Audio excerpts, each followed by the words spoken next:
Apa kabar pemirsa? Bertemu lagi bersama saya Medi Nugroho dalam Warta Parlamentaria. Kami sudah menyiapkan beragam informasi seputar kinerja dan kegiatan anggota DPR RI. Inilah Warta Parlamentaria selengkapnya.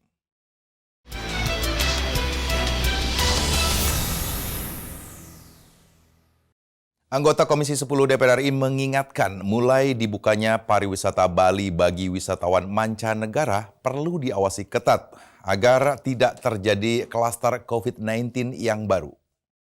Ditemui di Gedung Nusantara 2 DPR RI Jakarta, Qaddafi menilai terus menurunnya angka penyebaran COVID-19 di Indonesia menjadi alasan tepat untuk kembali membuka pariwisata di Bali secara bertahap. Meski begitu, pemerintah harus tetap menekankan penerapan protokol kesehatan yang ketat di tempat-tempat umum. Mendorong para wisatawan untuk patuh. Jadi jangan sampai para wisatawan datang ke Indonesia malahan mereka yang membawa perilaku-perilaku yang tidak baik. Nah, ini yang harus kita sosialisasi bersama, mudah-mudahan ekonomi kita, pariwisata kita kembali jalan. Sementara itu, anggota Komisi 10 DPR RI Zainuddin Maliki berpendapat pembukaan pintu pariwisata Bali bisa menggerakkan kembali ekonomi kreatif dan UMKM di Bali. Seluruh stakeholder diminta berpartisipasi menjaga geliat pariwisata di Bali tetap aman dan bebas dari potensi penyebaran COVID-19 dengan menyediakan fasilitas protokol kesehatan, seperti tempat mencuci tangan dan hand sanitizer di area-area wisata. Wisatawan datang dan bisa mengambil karya-karya kreatif mereka menjadi souvenir. Mudah-mudahan tidak muncul klaster baru. Pemerintah Indonesia mulai membuka kedatangan internasional di Bali dari 6 negara sejak 14 Oktober lalu. Pemerintah memberlakukan sejumlah persyaratan, salah satunya karantina selama 8 hari setibanya di Indonesia. Amita dan Zia, TVR Parlemen, melaporkan. Komisi 10 DPR RI mendorong Kemendikbudristek melakukan penambahan formasi P3K guru jalur afirmasi di Sulawesi Tengah untuk menjamin kompetensi dan kesejahteraan guru. Dalam kunjungan kerja reses ke Sulawesi Tengah, Wakil Ketua Komisi 10 DPR RI Dede Yusuf mengatakan permasalahan yang muncul dalam seleksi kompetensi guru honorer menjadi P3K adalah standar kelulusan yang tidak sesuai ambang batas usia yang ditetapkan. Penambahan formasi di berbagai daerah diharapkan bisa mengakomodasi para guru honorer yang sudah lama mengabdi. Selain itu, pembayaran gaji para guru honorer yang menjadi P3K tidak dibebankan pada APBD. Nilai untuk K1, K2, atau K3 atau yang sudah usia 50. Jadi yang passing grade-nya tinggi, dia merasa saya udah lulus tapi kok kalah sama yang usia 50 tahun ke atas. Karena yang 50 tahun ke atas mendapatkan bonus atau dispensasi 100%. Wakil Ketua Komisi 10 DPR RI Dede Yusuf juga mengingatkan metodologi sistem penghitungan nilai pada pelaksanaan tes kompetensi P3K guru tahun 2021 harus transparan kepada publik, sehingga bisa menjadi pemahaman tentang pentingnya standar mutu pendidikan dan tenaga pengajar. Tiba-tiba muncul Anda lulus, Anda tidak lulus begitu saja, tetapi ini loh cara penghitungannya. Jika Anda lulus tapi formasinya di situ diisi oleh guru induk dan sebagainya, itu mereka harus paham. Dari hasil seleksi kompetensi P3K guru tahap 1, sekitar 173.329 guru honorer dinyatakan lulus menjadi guru P3K. Dari Sulawesi Tengah, Abdul Ajib, TVR Parlemen, melaporkan. Anggota Komisi 9 DPR RI mengkritik tingginya kasus kurang gizi atau stunting di Kalimantan Timur yang mencapai 26%, yang melebihi batas standar ditetapkannya Organisasi Kesehatan Dunia atau WHO, yaitu 20%. Dalam kunjungan kerja reses ke Kalimantan Timur, Edi Wuryanto menjelaskan, WHO menyatakan standar level indeks keparahan stunting disebut krisis jika angkanya lebih atau sama dengan 15%. Masalah stunting di Kalimantan Timur bisa diatasi dengan meningkatkan layanan kesehatan primer. Namun puskesmas yang memenuhi syarat hanya 13 dari 50 puskesmas yang ada di Kalimantan Timur. Ini kan jadi satu hal yang mendasar di persoalan kesehatan di Kaltim. Maka sejalan dengan transformasi sistem kesehatan nasional yang dikonsep oleh Menkes, hulu layanan kesehatan hulu, bukan hanya hilir. Sependapat dengan itu, anggota Komisi 9 DPR RI Hasna Syam mengatakan, tingginya kasus stunting di Kalimantan Timur dipicu kurangnya sarana dan prasarana serta SDM kesehatan. Komisi 9 DPR RI akan mendorong peningkatan layanan kesehatan di Kalimantan Timur untuk menekan tingginya kasus stunting. Tenaga kesehatan dan juga daripada fasilitas ini adalah merupakan suatu acuan untuk mencapai target indikator pelayanan kesehatan. Sementara itu, Pemprov Kaltim menargetkan kasus stunting turun hingga 50% dalam waktu 3 tahun ke depan. Dari Kalimantan Timur, Fitian Aunilah, TVR Parlemen, melaporkan. Jangan kemana-mana pemirsa karena kami masih memiliki banyak informasi lain dalam Warta Parlamentaria. Di antaranya datang dari BKSAP DPR RI yang eratkan hubungan diplomasi parlemen dengan Rumania setelah jeda berikut.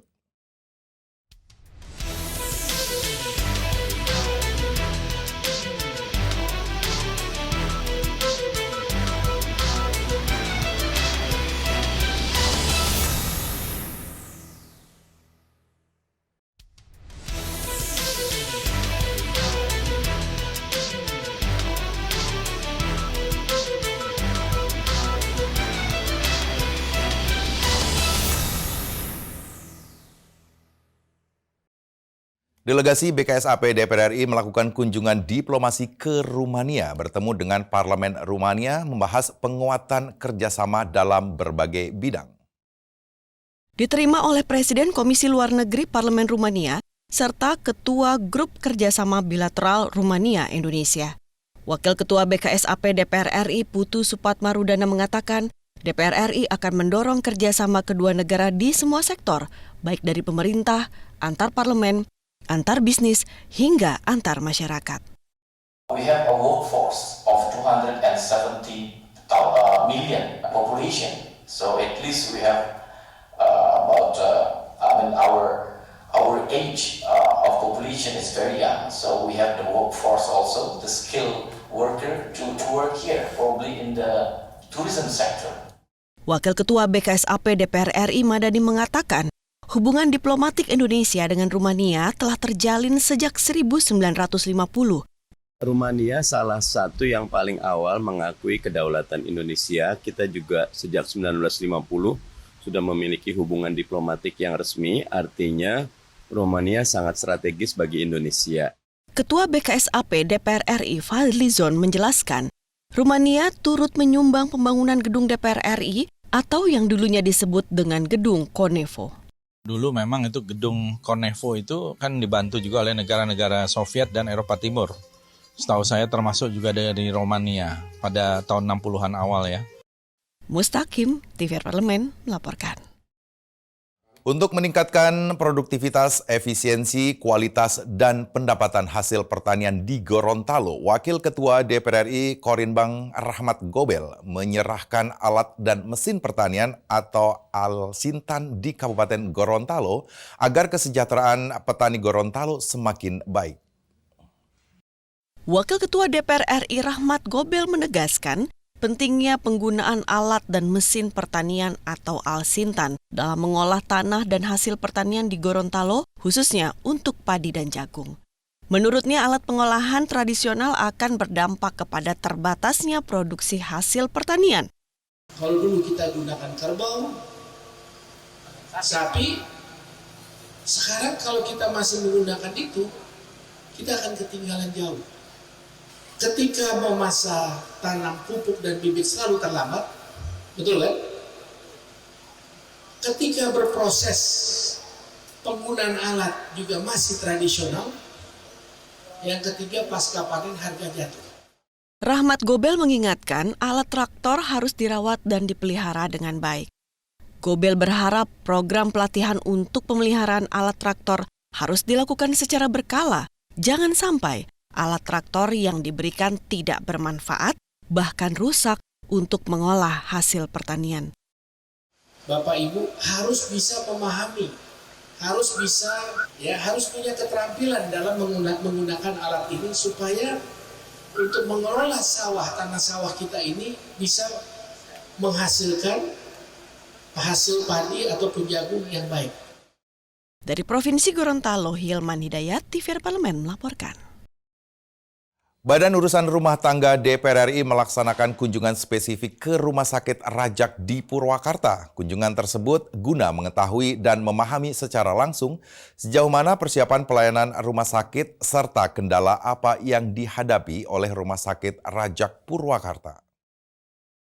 Wakil Ketua Badan Urusan Rumah Tangga DPR RI, Evita Nursanti meminta Rumah Sakit Rajak Purwakarta memberikan pelayanan jaminan kesehatan utama atau Jamkestama yang mumpuni bagi anggota DPR RI dan keluarganya. Evita juga memberikan apresiasi terhadap fasilitas juga peralatan yang ada di Rumah Sakit Rajak Purwakarta yang sudah cukup memadai.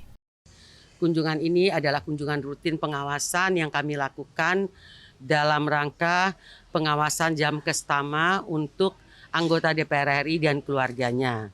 Dari penjelasan yang diberikan rumah sakit, alhamdulillah fasilitas yang ada di rumah sakit ini mencukupi kebutuhan-kebutuhan dari medis yang dibutuhkan, baik daripada fasilitas daripada CT scan-nya, MRI, dan lain-lain. Anggota Badan Urusan Rumah Tangga DPR RI, Indah Kurniawati, meminta Rumah Sakit Rajak Purwakarta sebagai rumah sakit provider PT Jasindo agar dapat mempersiapkan tenaga kesehatan dan fasilitas pelayanan medis yang mencukupi dalam mengatasi penyebaran COVID-19.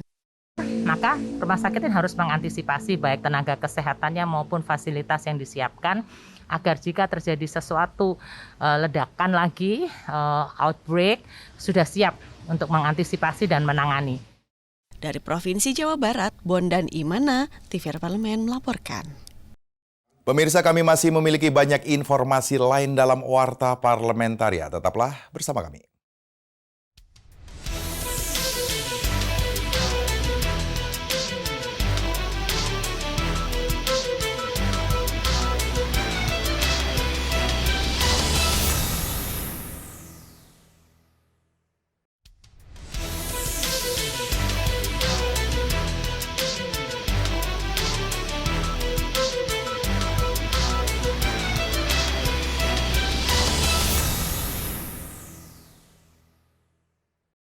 Komisi 4 DPR RI mendorong Kementerian Lingkungan Hidup dan Kehutanan memaksimalkan realisasi anggaran tahun 2022 untuk meningkatkan program perhutanan sosial dan kawasan hutan mangrove di sejumlah daerah.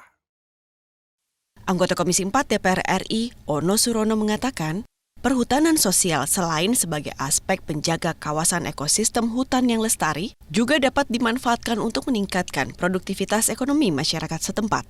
Kendati demikian, pemberian izin kawasan hutan untuk kepentingan investasi, penanaman modal perusahaan, dan kegiatan berusaha harus mengutamakan aspek lingkungan hidup dan potensi kerusakan hutan sesuai PP nomor 23 tahun 2021 tentang penyelenggaraan kehutanan. Bagaimana mendorong program-program selain bicara hutan yang lestari, tapi juga bermanfaat untuk rakyat. Nah, sehingga ya tentunya terkait dengan perhutanan sosial juga harus ditingkatkan. Sementara itu, anggota Komisi 4 DPR RI lainnya, Azikin Sultan, menyarankan agar kewenangan pengelolaan kawasan hutan di daerah diberikan kepada pemerintah daerah untuk mencegah terjadinya peristiwa kebakaran hutan dan sebagai langkah cepat dalam penyelesaian masalah kawasan hutan wilayah. Kami juga meminta kepada Kementerian Lingkungan Hidup dan Kehutanan agar kewenangan kehutanan kepada daerah kabupaten itu diberikan. Karena terus terang, kalau hutan di daerah kabupaten ini terbakar, maka yang menangani kebakaran itu adalah pemerintah kabupaten. Sementara kewenangannya tidak jelas di dalam undang-undang. Ajib dan Tegar, TVRI Parlemen melaporkan. DPR RI meminta Kementerian Desa Pembangunan Daerah Tertinggal dan Transmigrasi Kemendes PDTT melakukan penajaman dan penyempurnaan terhadap hasil sinkronisasi fungsi dan program Kemendes PDTT sesuai dengan masukan dan usulan Komisi 5 DPR RI. Anggota Komisi 5 Muhammad Aras meminta agar program kerja Kemendes PDTT difokuskan pada tugas dan fungsi terutama terkait dengan pemberdayaan masyarakat desa, daerah tertinggal, dan transmigrasi. Aras juga meminta Kemendes PDTT memetakan kebutuhan desa, merealisasikan program pembinaan masyarakat, melakukan sinkronisasi program pembangunan desa, serta menentukan alokasi anggaran dana desa secara terukur dan proporsional. Tetapi kan itu tidak ditangani semuanya, hanya terbatas pada yang tertinggal dan yang membutuhkan. Olehnya karenanya bahwa harus betul-betul diverifikasi baik-baik, yang mana dibutuhkan daerah tertentu, yang mana belum terlalu dibutuhkan, nanti dibagi secara proporsional. Anggota Komisi 5 Sudewo mendorong Kemendes PDTT melakukan efisiensi penggunaan anggaran yang berorientasi pada pengembangan daerah tertinggal, kawasan transmigrasi, dan wilayah perbatasan. Jangan membuat istilah lagi yang itu menuntut penganggaran. Lebih baik dioptimalkan untuk bagaimana merubah daerah tertinggal menjadi daerah maju. Kemudian kawasan transmigrasi menjadi tertangani secara baik, ada asas keadilan di sana. Andri, TVRI Parlemen, melaporkan. Kinerja penerimaan pajak Provinsi Jawa Timur yang mendapat sorotan, pemerintah mencatat realisasi penerimaan pajak Jawa Timur terkontraksi 1,62% pada semester 1 2021 dibanding periode yang sama tahun lalu. Anggota Komisi 11 DPR RI Sarmuji mendesak Direktorat Jenderal Pajak Jawa Timur untuk menggenjot kinerja penerimaan pada semester 2 2021 ini. Salah satu opsi yang dilakukan adalah dengan mendukung tumbuhnya pelaku usaha baru. Langkah inovasi juga perlu dilakukan dengan meningkatkan kapasitas pada sisi penggunaan teknologi informasi. Cara ini dipercaya bisa menjangkau pelaku usaha skala besar yang sudah menjalankan bisnisnya secara online. Mendorong supaya perpajakan kita meningkatkan kapasitasnya di bidang informasi dan teknologi. Dan satu hal lagi, kita juga mendorong supaya perpajakan kita bisa menjangkau perdagangan non-konvensional yang saat ini sudah sangat besar, yaitu melalui perdagangan online. Anggota Komisi 11 DPR RI Indah Kurnia mendorong Ditjen Pajak Jawa Timur membuat kebijakan dan inovasi untuk mendukung kegiatan ekonomi masyarakat agar tercipta iklim usaha yang kondusif, sehingga target penerimaan pajak semester 2 tahun ini bisa tercapai.